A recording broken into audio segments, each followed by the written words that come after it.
Seeing a psychologist or a therapist and they start telling me a story and I like it and I ask for more, please tell me more, I think they will generally tell me more. Because I'm like, tell me more, please, and I'm the one paying the bill. But the thing is here, I would want to be watching them closely.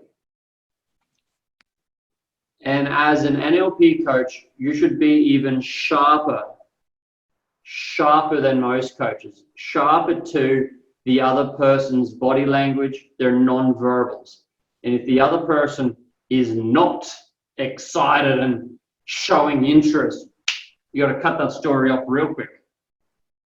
And generally with my coaching, quite often I'll find myself sharing a little bit of a story, and in the story there might be a solution or an NLP kind of process in my story which will lead them to a result. But at the start, we should probably refrain from sharing more than a few minutes of our story. As you get better, you'll be able to tell more stories, and there might be solutions in the story. Lucky I'm telling you this, not telling you a story. Because I could tell you a story now about how, and we could go on for 15 minutes about a story, and in the story would be the solution. It would just take a lot longer. And it's more important, again, to connect and get the non-verbal stuff, all that non-verbal communication report. And you can work people through problems without understanding. And a lot of the times when you say someone, I understand, sometimes they want to say, no, you don't. And rightly so. And you know what? When you say to someone, I understand, that's just like the surface structure and the deep structure. You only understand on the surface structure, perhaps. There's so much more you don't understand and can never understand. So I try not to say I understand, or I try to let them know I hear what you're saying. Yeah, I hear what you're saying. And I'm not the best person to teach this bit here, but we want to make sure we have empathy and empathize, not sympathize. When we actually move into this storytelling component, that's where you will understand very specifically what Adrian is talking about. Because storytelling, like most other things in this course, is about process. And there is a process to being a good storyteller. It's not just whether or not you're a charismatic individual and you've got good stories to tell. It's the way that you tell the story. And it starts with an objective. And that objective might be education, inspiration, or education. No, strike that. Education, inspiration, or entertainment. They're the three. And if it's education, it will have a specific lesson in mind. It might be to convey your way of approaching something, or it might be a way for them to increase their own flexibility or resourcefulness to approach that problem, or one of 100 other things. But there is a process, and we will go into that. And I'm excited about that because it involves process. Guys, the storytelling component's phenomenal. Education, inspiration, and? Entertainment. Entertainment. Okay. When we combine education and entertainment together, then our stories about how we experience a similar problem could be educational and entertaining. And there's a whole nother way to do it. If our client is sharing a problem about money at work, I might share a problem I saw just the other day with a koala who was trying to get from one tree to another. Metaphors are a phenomenally powerful literary tool, storytelling tool when it comes to it.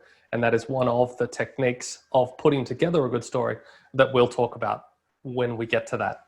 But for now, like Adrian says, keep your stories out of the coaching process and keep it focused on the client. In NLP, we have some patterns, and we won't be using a lot of them in our ICF coaching. But there's a lot of stuff we will. And as you get better at NLP, let's say you understand how the eye patterns work,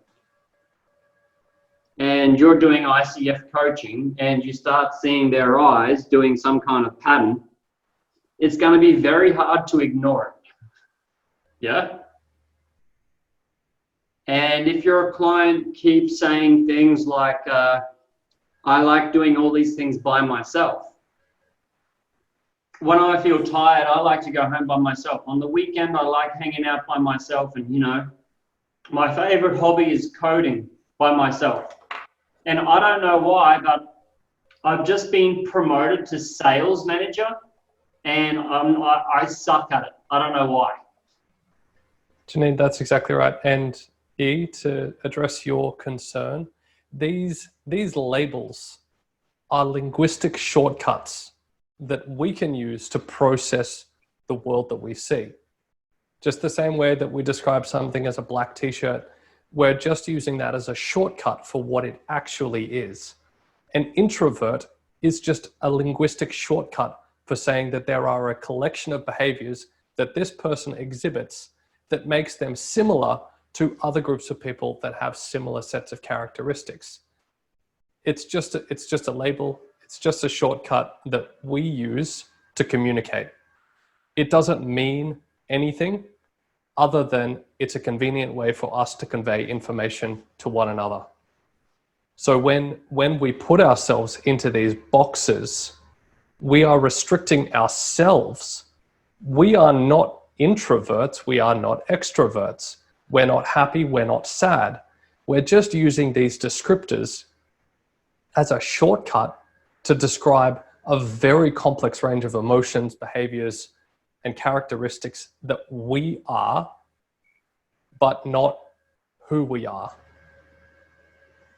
Now, with those shortcuts, we will often use those shortcuts to predict, because our brain loves to predict.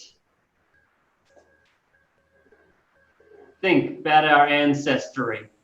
Prediction has been vital. How do we know where to plant our crops, get food? We predict. But just because the animals are normally by the lake doesn't mean they're always going to be there and it's always going to be safe. But our brain's constantly predicting, and it'll use the shortcuts to predict. So it'll use shortcuts to predict. But we've got to make sure we remember surface structure, deep structure. A lot of the times the shortcuts or the labels actually inhibit us and stop us. Oh. Yeah, the magic word is brevity. Brevity. Does anybody want to teach people how to do the Macarena? Just asking. Anyone? What's Macarena? The dance. Is that your side hustle, Chris? Absolutely. I'm multi-talented, so why not utilize those talents? As long as they're for good instead of evil. So one of the biggest secrets, which I don't see taught, is this. You stay relaxed, their problem has no chance. And remember, you got a problem, everything else is not the problem. So it actually takes work to hold the problem. So as long as you relax, problem's got no chance. It might take a little while, might take 10 minutes, might take 10 sessions. Did anyone have the opportunity to use the GROW model in conversations during this last week? Can I have a show of hands? That is absolutely fantastic. Oh, excellent, guys. Excellent. Let's stick to our first session. Our first session or our introductory session. If they're presenting to you a business problem and then there's a family problem or a relationship and then money, whatever it comes, I'd like for you guys to consider taking on a variety of problems. Although you may have a goal of being a specific type of coach with a niche, I'd love for you guys to be able to define and figure out the type of coach or the problem or the people you want to work with, or some of that, and have that direction for yourself. But while you're in your first 500 hours, especially if anyone's going to pay you a bit of money, take it, coach them. Coach them. Yeah? Now, our purpose to be here today is to discuss some of your goals. And I am excited to learn more about what you're hoping to achieve. See all the non-verbals? Like, I'm excited, looking forward to, hearing.